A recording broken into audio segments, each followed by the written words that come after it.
Nous vous remercions infiniment de vous être déplacé pour les funérailles de mon fils Jean-Patrice Nolin. On est le 17 juin aujourd'hui. Ça aurait été l'anniversaire de Jean-Patrice. Sa mère tenait à me lire l'hommage qu'elle a écrit pour lui lors de ses funérailles. Pour un parent, d'assister aux funérailles de son enfant, c'est inhumain.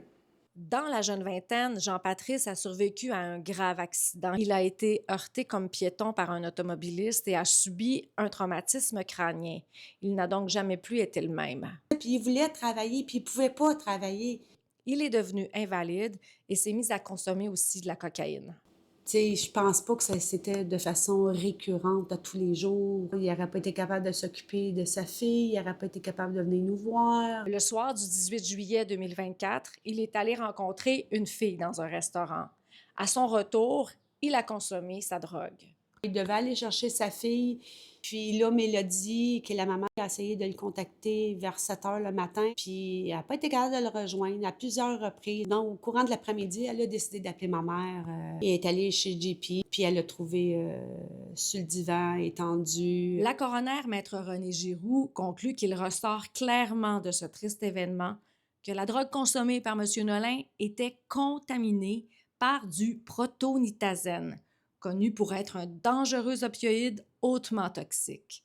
Cette substance a la propriété de déprimer le centre respiratoire et mener potentiellement à la mort. Il était 2 à 4 fois plus fort que le fentanyl et c'est ça qui aurait tué mon fils. Selon la coroner, il s'agit d'une mort involontaire accidentelle. Oui, mon gars, en toute connaissance de cause, il a acheté de la cocaïne, voulant faire un trip à sa guise à lui, ça lui appartient.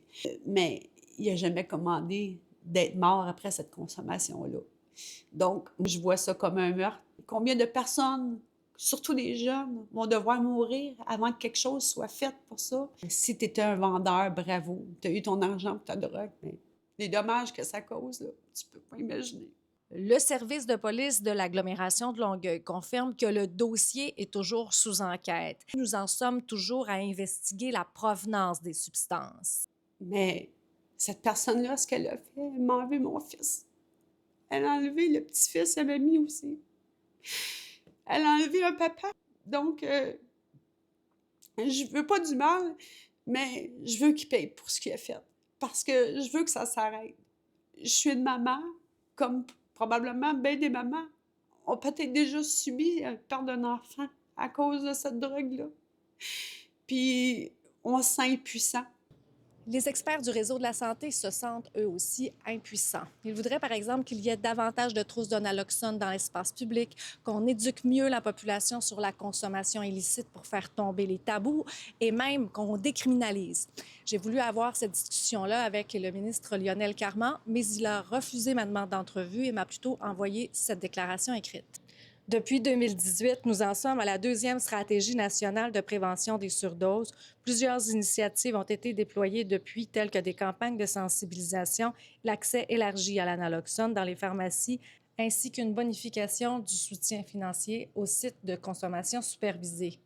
116 surdoses involontaires en 2024 jusqu'à présent et ça continue. La direction de la santé publique dit être au fait de la situation et préoccupée. Elle a refusé aussi de m'accorder une entrevue en précisant que cette campagne de sensibilisation que vous voyez a justement été lancée pour avertir les consommateurs qu'ils ne peuvent pas se fier au contenu de leur sachet. À Montréal, Véronique Dubé pour Nouveau Info.